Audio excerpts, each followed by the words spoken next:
Esse manuscrito nunca deveria ter sido encontrado. Existe um livro que circulou entre os primeiros cristãos. Foi citado por apóstolos, venerado pelos essênios e encontrado entre os manuscritos mais antigos já descobertos. Um livro que revela o que Gênesis mal ousou mencionar e que foi deliberadamente apagado do cânon bíblico oficial. Seu nome é o livro de Enoque. Antes que você pense que isso é teoria da conspiração ou fantasia religiosa, considere o seguinte: o apóstolo Judas, em sua epístola canônica, versículos 14 e 15, cita textualmente uma profecia que não existe em nenhum livro do Antigo Testamento oficial. Ela vem diretamente do livro de Enoque.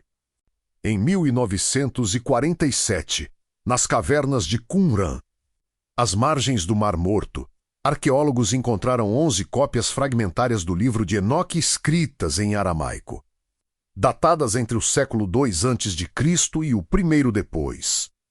Isso confirmou algo devastador para a narrativa oficial: este livro existia antes do cristianismo. Os manuscritos de Qumran revelaram que o livro de Enoque era um dos textos mais copiados pela comunidade essênia, perdendo apenas para o Pentateuco e os Salmos. Jesus cresceu numa cultura que conhecia e venerava este texto. Os apóstolos o leram. E mesmo assim, séculos depois, a Igreja o apagou.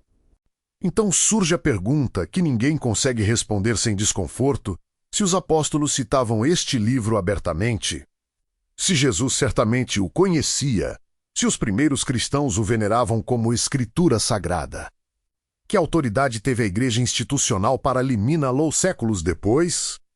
E mais importante, o que estava escrito ali? Enoque foi o 7º patriarca desde Adão, segundo Gênesis capítulo 5. Viveu 365 anos. E o texto bíblico diz algo que não se repete para nenhum outro personagem em toda a Escritura. Enoque andou com Deus e desapareceu, porque Deus o tomou para si, não morreu. Foi levado. A Epístola aos Hebreus, capítulo 11, versículo 5, confirma, pela fé, Enoque foi transladado para não ver a morte. Esta é a única menção direta de Enoque no cânon ocidental. 5 versículos em toda a Bíblia. E, no entanto, havia um livro inteiro escrito em seu nome, detalhando tudo o que ele viu, ouviu e recebeu como revelação divina. Se inscreva no canal Manuscrito Abissal e ative o sininho agora. Esta é apenas a primeira camada de uma história que vai mudar completamente a forma como você entende a Bíblia, os anjos, os demônios e a origem do mal no mundo. O que vem a seguir é o que a Igreja não queria que chegasse até você. O livro de Enoque começa com uma revelação que as escrituras canônicas mal mencionam: a história dos vigilantes. Eram uma classe especial de anjos, designados por Deus com uma missão específica: vigiar e guiar a humanidade em seus primeiros tempos sobre a terra, 200 anos uma missão sagrada. E uma queda que mudaria o destino do mundo. O capítulo 6 do livro de Enoque narra o momento exato em que tudo começou a desmoronar. Quando os filhos dos homens se multiplicaram e nasceram filhas formosas, os anjos, os filhos do céu, as viram e as desejaram. Não foi um lapso. Foi uma decisão consciente e coletiva. Uma transgressão que eles próprios sabiam ser cósmica e irreversível. Eles sabiam que o que estavam prestes a fazer era proibido. Por isso, segundo o capítulo 6, versículos 4 e 5, fizeram um pacto solene. Seu líder, Senjasa, disse: temo que não queirais cumprir esta ação e eu seja o único culpado. Todos responderam: façamos um juramento e comprar sob maldição a não mudar este plano. 200 anjos juraram no Monte Hermon. O nome Hermon vem da palavra hebraica que significa maldição ou coisa consagrada sob juramento. É uma montanha real que existe até hoje na fronteira entre Israel, Líbano e Síria, e foi ali, naquele pico sagrado, que os vigilantes selaram o pacto que corromperia a criação humana para sempre. O livro de Enoque enumera os líderes desta rebelião com nomes e funções específicas. Senjasa, o líder principal. Azazel, que ensinaria segredos proibidos. Armaros, Baraquel, Cocabiel Tamiel e muitos outros. Cada um comandava um grupo de 10 anjos. Juntos, desceram do céu, tomaram esposas humanas e geraram filhos. E esses filhos eram algo que o mundo nunca havia visto. A Bíblia canônica menciona este evento em Gênesis 6, versículos 1 a 4. Havia naqueles dias gigantes na terra. E também depois, quando os filhos de Deus entraram às filhas dos homens e delas geraram filhos. Estes foram os valentes que houve na antiguidade, os homens de fama, 4 versículos. O livro de Enoque dedica capítulos inteiros a explicar o que realmente aconteceu. Os filhos dos vigilantes com as mulheres humanas foram chamados Nefilim. O termo vem da raiz hebraica nafal, que significa cair. São literalmente os caídos, ou aqueles que fizeram cair. E segundo o livro de Enoque, capítulo 7, estes seres não eram simplesmente humanos mais altos. Eram gigantes monstruosos cuja natureza híbrida os tornava uma abominação tanto para o céu quanto para a terra. O texto descreve que as mulheres humanas deram à luz a seres de proporções colossais. Os pesquisadores acadêmicos consideram que os números descritos são simbólicos ou resultado de erros de copistas ao longo dos séculos. Mesmo reduzindo as proporções mais conservadoras, estamos falando de seres entre 3 e 10 metros de altura. Gigantes verdadeiros, de carne e osso, vagando pela terra. Os Nefilim consumiram todos os recursos da humanidade. Quando já não havia comida suficiente, voltaram-se contra os próprios humanos. Segundo o capítulo 7, versículos 3 a 5, começaram a devorar a carne uns dos outros e a beber sangue. Esta descrição encontra eco em tradições de todo o mundo. Os titãs gregos que devoravam humanos. Os gigantes nórdicos que desafiavam os deuses. Seres híbridos, violentos e destruidores. Há evidência bíblica de gigantes sobreviventes mesmo após o dilúvio. Em Números 13, versículo 33, os espias enviados por Moisés a Canaã retornam dizendo: também vimos ali gigantes, filhos de Anak, da raça dos gigantes. E éramos aos nossos próprios olhos como gafanhotos. Em Deuteronômio 3, o rei Og de Bazã é descrito como o último dos gigantes, com uma cama de ferro de 9 côvados de comprimento. Mas os Nefilim não foram o único legado dos vigilantes. O verdadeiro crime, o que selou definitivamente a condenação eterna desses anjos, foi algo ainda mais grave. Eles compartilharam com a humanidade conhecimentos que jamais deveriam ser revelados a seres mortais.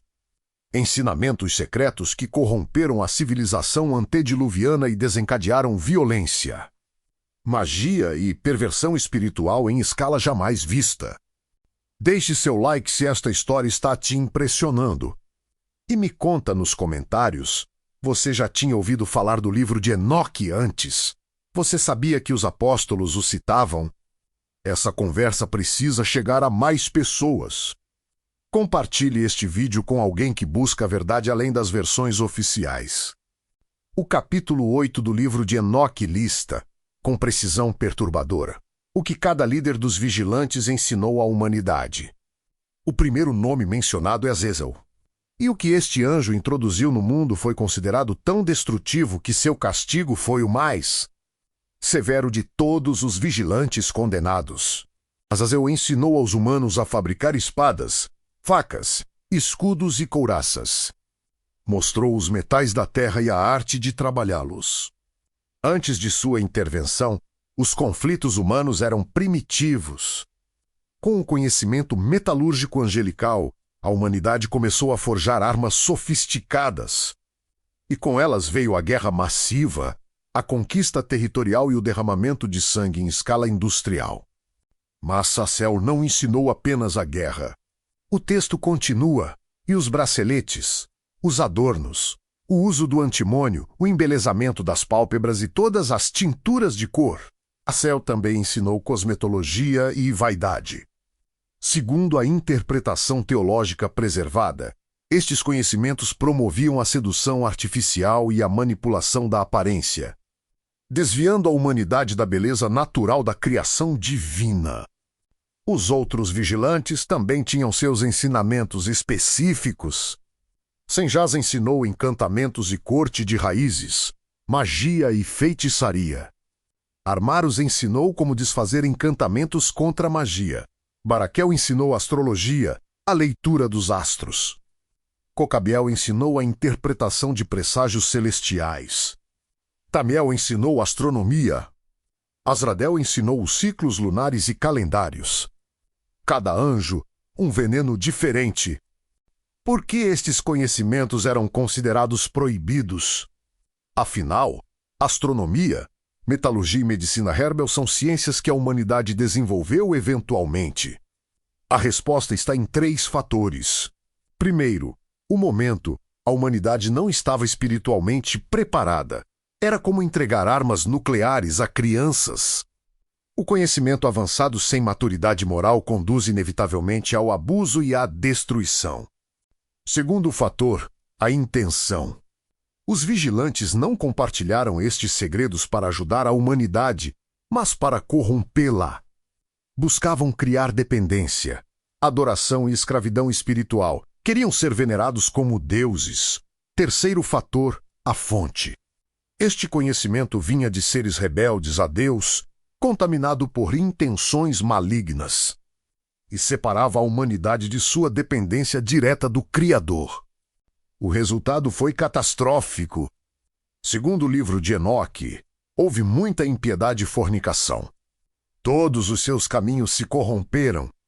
A civilização antediluviana mergulhou em violência, feitiçaria, idolatria e perversão em escala massiva.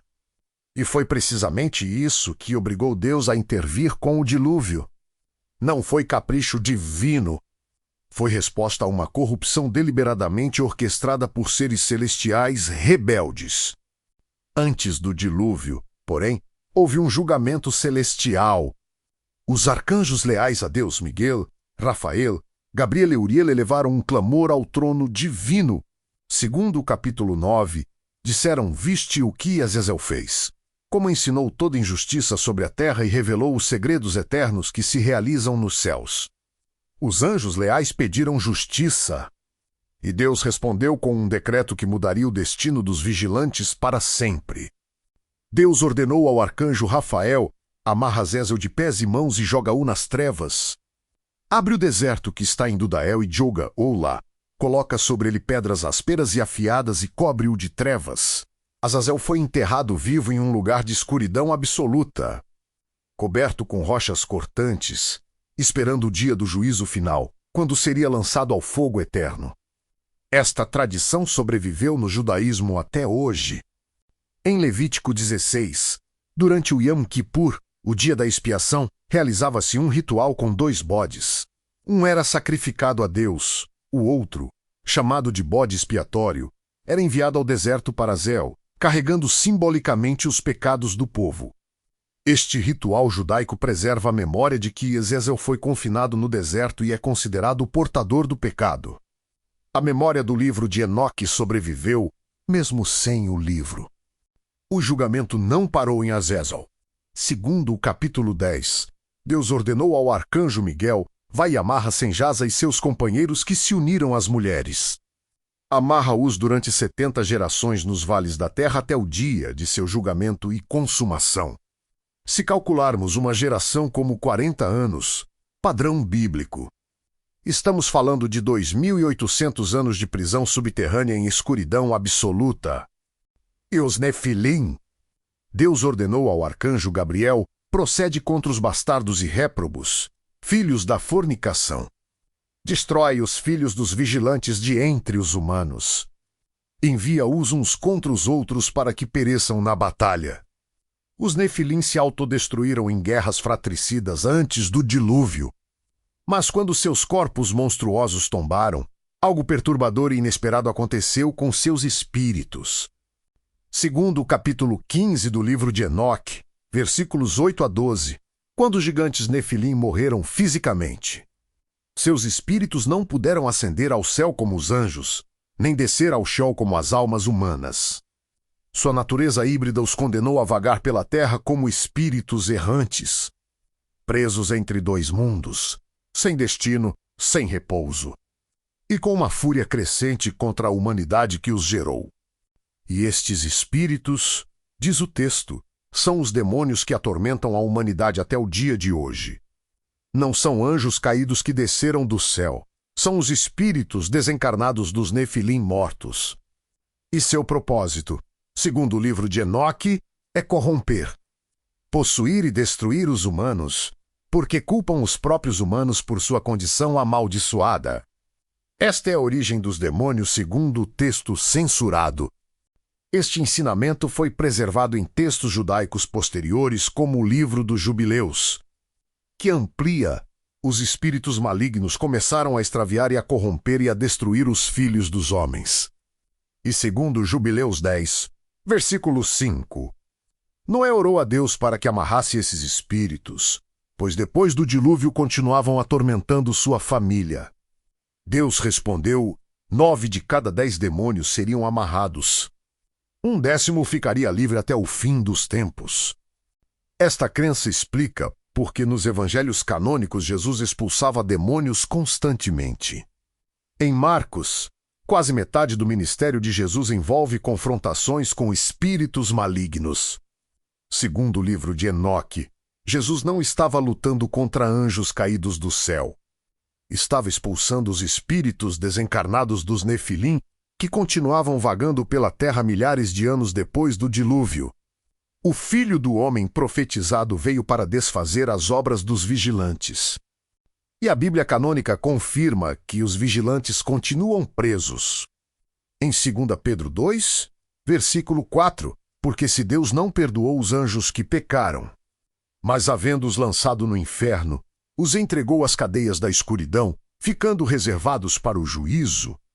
Judas, versículo 6, e aos anjos que não guardaram o seu principado, mas deixaram a sua própria habitação, reservou na escuridão em prisões eternas até ao juízo do grande dia. Enquanto a civilização antediluviana afundava na corrupção, Enoque recebeu uma convocação divina. Segundo o livro de Enoque, capítulos 14 a 22, foi levado por anjos do Senhor através dos céus, onde presenciou maravilhas e horrores que nenhum outro mortal havia visto. O capítulo 14 descreve sua ascensão com imagens de poder arrebatador, nuvens, névoa, estrelas e relâmpagos que o impulsionavam para o alto. Enoque foi transportado para fora da terra física. O primeiro que viu foi uma estrutura colossal no céu, uma morada construída com pedras de granizo, cujas paredes brilhavam como cristal e cujo chão resplandecia como fogo. Suas portas eram tão altas que atravessavam nuvens. Seu interior estava envolto em fogo e gelo simultaneamente. E dentro dela havia outra casa, ainda maior e mais gloriosa, onde algo de indescritível aguardava. Segundo o capítulo 14, versículos 18 a 20. Enoque viu um trono alto cuja aparência era como gelo, e as rodas como o sol brilhante. E de debaixo do grande trono saíam rios de fogo ardente, de modo que era impossível o alô diretamente. Enoque viu o trono de Deus, e sobre esse trono, uma figura que não ousou descrever completamente. Uma glória que nenhum anjo podia olhar de frente.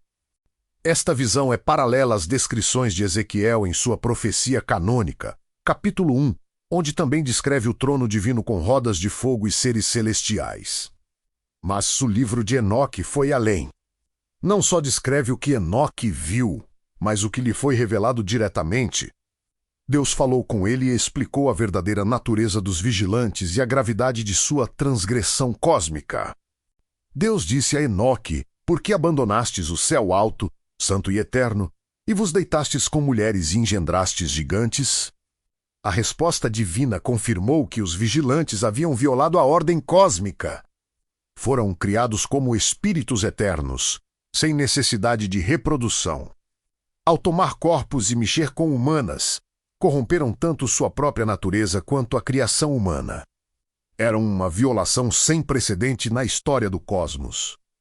Mas a visão de Enoque não terminou ali. Foi levado a percorrer outros lugares celestiais. Segundo os capítulos 17 a 19, viu o lugar do fogo eterno, onde os espíritos rebeldes serão atormentados para sempre. As prisões dos anjos caídos em vales escuros sobre a terra, esperando o julgamento final. Os depósitos dos ventos que controlam o clima. Os tesouros da neve e do granizo guardados para o dia do juízo. E o mais impactante, o Sheol, o lugar dos mortos. Segundo o capítulo 22, Enoque viu que o Sheol estava dividido em 4 compartimentos. Um para os justos que esperavam a ressurreição em paz. Um para os pecadores comuns que sofriam em escuridão. Um para os mártires que clamavam por justiça. E um para os malvados que seriam destruídos completamente no julgamento final. Esta cosmologia do além influenciou profundamente o judaísmo do Segundo Templo e o cristianismo primitivo. A parábola de Jesus sobre o rico e Lázaro, em Lucas 16, reflete exatamente esta divisão do Sheol descrita no livro de Enoque. Um lugar de conforto para os justos, um lugar de tormento para os ímpios. Uma divisão clara e permanente. Jesus não estava inventando teologia. Estava citando Enoque. Depois que Enoque presenciou o trono de Deus e a estrutura do cosmos celestial, recebeu uma missão extraordinária e terrível. Devia levar uma mensagem de julgamento aos vigilantes caídos. Segundo o capítulo 13, os anjos rebeldes. Conscientes de sua transgressão e aterrorizados pelos sinais de ira divina, pediram a Enoque que intercedesse por eles diante de Deus, um humano intermediando por anjos. A inversão total da ordem natural. Enoque foi e disse a Azazel: não terás paz. Uma sentença severa saiu contra ti. Serás amarrado e não terás descanso nem intercessão. A mensagem era definitiva e sem apelo. Azazel, o anjo que havia ensinado a guerra e a vaidade à humanidade. O ser que havia corrompido a criação com conhecimento proibido, estava condenado sem possibilidade de misericórdia ou segunda chance. Esta tradição perdurou no judaísmo por milênios. O ritual do bode expiatório no Yom Kippur, a memória de Azazel confinado no deserto. O conceito de pecado carregado para fora da comunidade, tudo isso preserva, em forma ritual, a memória de um texto que foi oficialmente apagado. A religião guardou a sombra do livro mesmo depois que o livro foi proibido. A memória sobrevive mesmo quando o texto é destruído. A censura do livro de Enoque tem várias camadas históricas. Oficialmente, o Concílio de Laodiceia. No ano 364 d.C., foi um dos primeiros a tentar estabelecer uma lista de livros canônicos que excluía textos apócrifos. Em seu cânon 60, proibiu a leitura pública de livros não canônicos nas igrejas. O livro de Enoque, junto com outros textos, foi excluído com justificativa de autoria não verificável. Mas este argumento tem problemas sérios. Muitos livros do Antigo Testamento também não têm autoria verificável com certeza absoluta. O Pentateuco é atribuído a Moisés, mas estudiosos reconhecem múltiplos redatores. Os Salmos são atribuídos a Davi, mas muitos foram escritos séculos depois. Então, por que o livro de Enoque foi rejeitado com base em um critério que não foi aplicado consistentemente a outros textos do cânon oficial? Segundo pesquisadores como o Dr. James Chater, da Universidade Princeton, que dedicou décadas ao estudo de textos pseudoepigráficos, o livro de Enoque apresentava um problema de controle doutrinário para a igreja institucional. O livro promovia revelação direta. Enoque não precisou de sacerdotes, templos ou instituições eclesiásticas para acessar a Deus. Foi levado pessoalmente ao céu e recebeu conhecimento sem intermediários. No contexto do século IV, quando a igreja estava consolidando sua estrutura hierárquica e seu papel como mediadora entre Deus e os fiéis, esta mensagem era perigosa. Se qualquer pessoa podia receber revelação direta de Deus como Enoque recebeu, para que era necessária a instituição?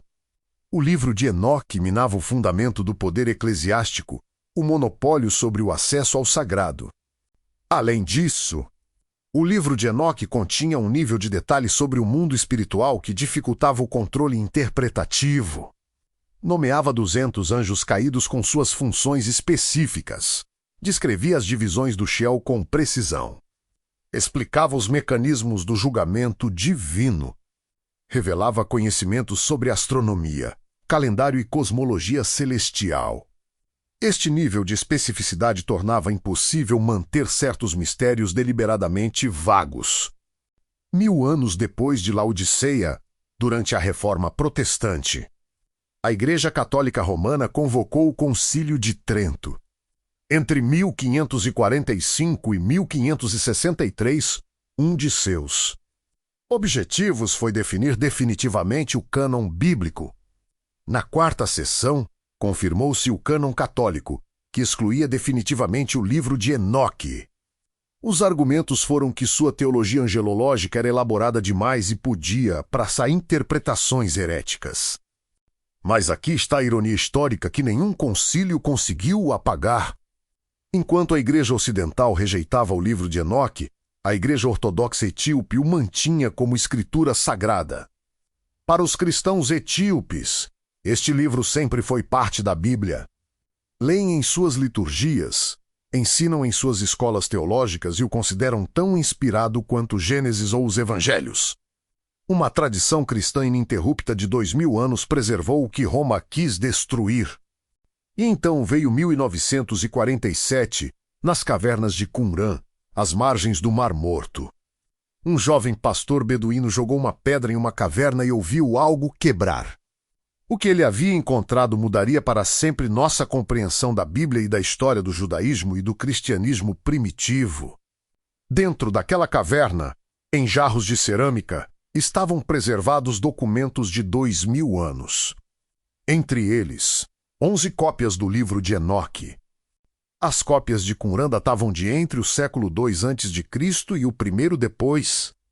Isso confirmou que o livro de Enoque existia antes do nascimento de Jesus e era considerado sagrado pela comunidade essênia. O Dr. Michael Stone, da Universidade Hebraica de Jerusalém, assinalou que o livro de Enoque era um dos textos mais copiados em Qumran. Jesus certamente o conhecia. E mesmo assim, a Igreja decidiu que não era digno do cânon. O reconhecimento acadêmico contemporâneo é importante. Muitos eruditos bíblicos consideram o livro de Enoque como um texto pseudoepigráfico, ou seja, atribuído a uma figura antiga, mas composto por autores posteriores. Contudo, isso não diminui seu valor histórico, nem sua influência inegável no judaísmo do Segundo Templo e no cristianismo primitivo. Seu estudo é fundamental para compreender o contexto religioso em que nasceu o próprio Jesus de Nazaré. Segundo a doutora Marker, teóloga metodista e especialista em cristianismo primitivo, a verdadeira razão da rejeição do livro de Enoque foi que preservava tradições do judaísmo do primeiro templo que a ortodoxia posterior queria eliminar. Tradições sobre múltiplos seres divinos no conselho celestial, o papel dos anjos como mensageiros do conhecimento e a possibilidade de ascensões celestiais e revelações místicas. Verdades incômodas para uma igreja que buscava uniformidade doutrinária. O livro de Enoque foi gradualmente marginalizado, questionado e finalmente esquecido, exceto na Etiópia. E exceto por aqueles que ao longo dos séculos continuaram buscando as verdades deliberadamente ocultadas. Mas o livro não só fala do passado. Contém profecias sobre o futuro. E o que torna estas profecias tão perturbadoras é que muitas delas parecem estar se cumprindo precisamente em nossa geração. O livro de Enoque não é apenas um relato sobre o passado antediluviano. É também um livro profético que contém visões sobre o futuro da humanidade e o destino final do cosmos. No chamado Apocalipse das Semanas, capítulos 91 e 93. Enoque divide a história da humanidade em 10 semanas proféticas, cada uma representando uma era histórica completa. As primeiras 6 semanas cobrem a história de Adão até o exílio babilônico. A 7ª semana descreve o período em que o próprio livro foi escrito, marcado por apostasia e confusão espiritual. A 8ª semana profetiza o surgimento de uma casa do reino onde os justos prevalecerão sobre os pecadores. Muitos intérpretes identificam isso com o surgimento do cristianismo primitivo e a difusão do evangelho pelo mundo. A 9ª semana é a que mais nos interessa. Será revelado o juízo justo a todo o mundo. Todas as obras dos ímpios desaparecerão de toda a terra, e o mundo será escrito para destruição. Esta semana descreve um período de revelação massiva de verdades ocultas. Os segredos que foram escondidos vêm à luz. A injustiça é exposta publicamente em escala global. Precisamente em nossa era, com a descoberta dos manuscritos do Mar Morto, os códices de Nag Hammadi e o acesso massivo a informações antes restritas graças à internet. Estamos presenciando uma revelação sem precedentes de textos antigos e ensinamentos censurados. Nunca antes na história humana tanta gente comum teve acesso direto a documentos que antes eram reservados apenas para elites religiosas. É isso o cumprimento da 9ª semana de Enoque? No capítulo 80, versículos 2 a 8, Enoque descreve sinais celestiais e naturais que precederão o julgamento final. Os anos serão encurtados, a chuva será retida, o céu se deterá. Os frutos da terra não crescerão no seu tempo, e as estrelas do céu se desviarão de suas órbitas. Alterações climáticas, desastres naturais, caos nos padrões naturais estabelecidos. Uma descrição escrita há mais de 2000 anos. Muitos veem nisso paralelos com a mudança climática contemporânea.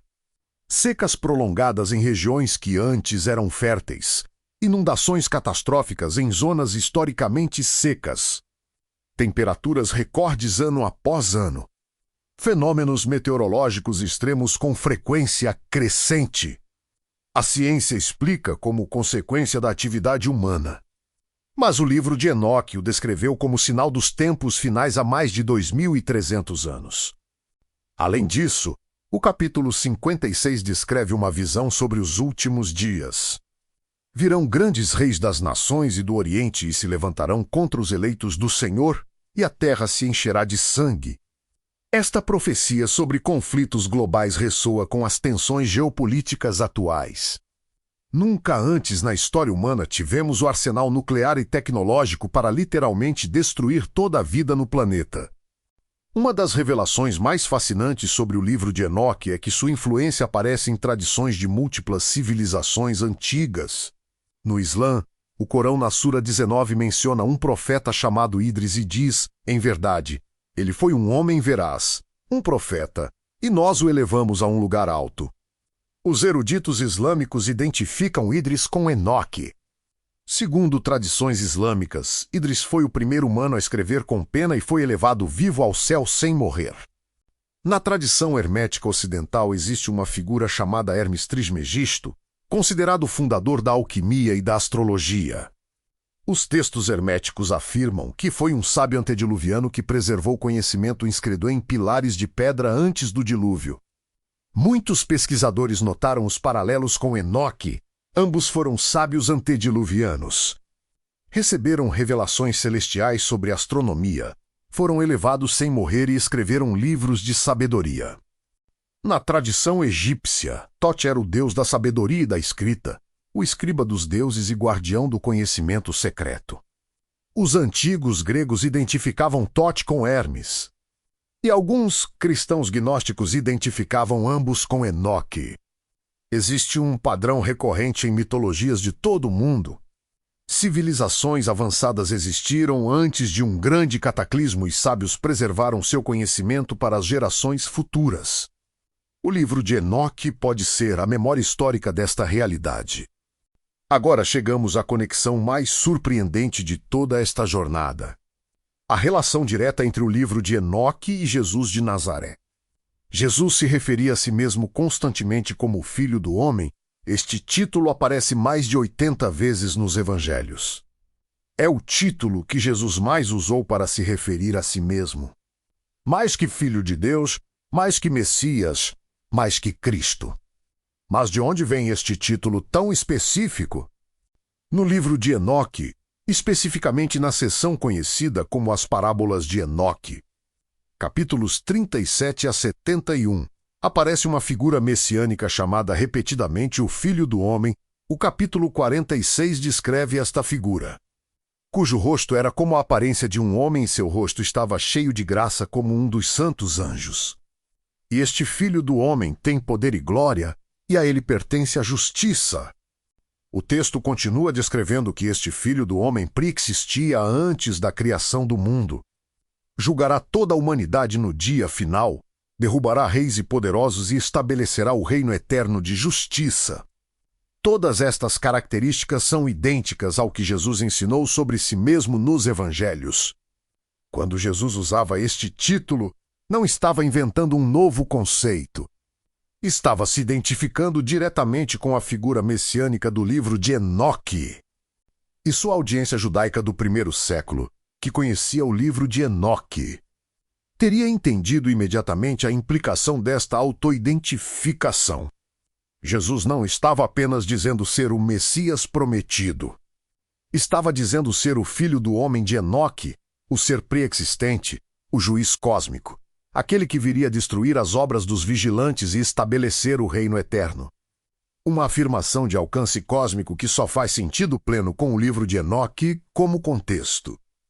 Jesus utilizava constantemente parábolas, e várias têm paralelos diretos no livro de Enoque. Em Mateus 25, Jesus descreve o julgamento final onde o Filho do Homem se sentará em seu trono de glória e separará as ovelhas dos cabritos. O livro de Enoque, capítulo 62, versículo 5, diz: E quando virem esse Filho do Homem sentado no trono de sua glória, e os justos e os eleitos estiverem diante dele, então a dor os dominará. A similaridade é inegável e impossível de ser coincidência. Em 1 Pedro 3, versículos 19 e 20, há uma referência misteriosa e perturbadora. Cristo foi e pregou aos espíritos em prisão, que em outro tempo foram desobedientes quando a longanimidade de Deus esperava nos dias de Noé. Quem são estes espíritos em prisão que desobedeceram nos dias de Noé? Segundo o contexto do livro de Enoque, são claramente os vigilantes. Pedro está dizendo que Jesus, entre sua morte e ressurreição, desceu às prisões dos anjos caídos e lhes pregou. Quando lemos os evangelhos com o contexto do livro de Enoque, a atividade de Jesus expulsando demônios toma um significado completamente novo. Não estava lutando contra anjos caídos do céu. Estava expulsando os espíritos desencarnados dos Nefilim que vagavam pela terra atormentando a humanidade. Jesus, como o Filho do Homem profetizado em Enoque, veio para desfazer as obras dos vigilantes e libertar a humanidade da opressão espiritual que começou no Monte Hermon. Se Jesus e os apóstolos conheciam e usavam o livro de Enoque, por que a igreja institucional posterior o rejeitou? Segundo a pesquisadora doutora Marker, a resposta está na mudança teológica que ocorreu após o século IV. A igreja primitiva, profundamente enraizada no judaísmo do Segundo Templo, aceitava naturalmente textos como o livro de Enoque.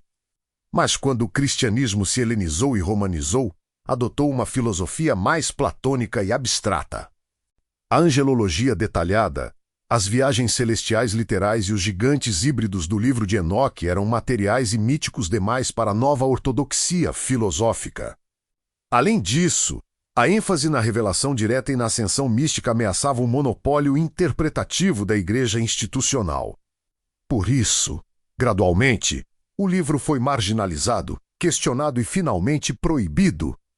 Mas as pegadas de sua influência no Novo Testamento permanecem indeléveis para qualquer um que queira ver. Percorremos uma jornada extraordinária. Dos anjos que traíram sua missão celestial aos gigantes que dominaram a terra antediluviana. Do conhecimento proibido que corrompeu a humanidade às visões de Enoque nos céus.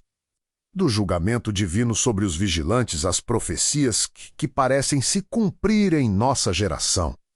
E descobrimos porque este livro foi censurado, continha verdades que ameaçavam o controle institucional e promoviam a revelação espiritual direta.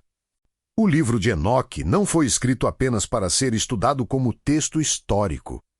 Foi escrito, segundo suas próprias palavras, para os eleitos que estarão presentes no dia da tribulação, para uma geração futura que redescobrisse estas verdades precisamente quando mais precisasse delas. E essa geração pode ser a nossa. O livro está disponível, traduzido para múltiplos idiomas, aguardando ser lido com o coração aberto de um verdadeiro buscador. Porque, no final, a verdade não teme a investigação. Só a mentira precisa de censura. Obrigado por assistir ao Manuscrito Abissal até o final. Se esta jornada tocou algo dentro de você, inscreva-se no canal, ative o sininho e compartilhe com quem busca respostas além das versões oficiais. A busca pela verdade é o ato mais corajoso que um ser humano pode realizar. E você já deu esse passo.